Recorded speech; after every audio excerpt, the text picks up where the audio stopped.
আসসালামু আলাইকুম এভরিওয়ান। আশা করি সবাই ভালো আছেন।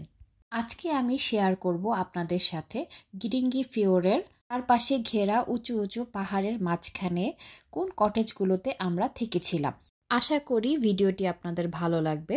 ভিডিওটি ভালো লাগলে লাইক, শেয়ার, কমেন্ট করে পাশে থাকবেন। গিরিঙ্গি ফিওর দেখলেই মুখে প্রথম শব্দটি চলে আসবে মাশাআল্লাহ। এখন দেখা যাক কি কটেজ নিয়েছিলাম আমরা। এই যে দেখতে পাচ্ছেন কটেজটির সামনে বসার একটি সুন্দর জায়গা আছে, সামনেই পার্কিং। কটেজটি ছিল এক রুমের, দেখতেই পাচ্ছেন একটি রান্নাঘর ছিল, তার পাশেই ছিল একটি ফ্রিজ, বসার চেয়ার, 4টি সিঙ্গেল বেড, ডাইনিং টেবিল আর একটি সোফা।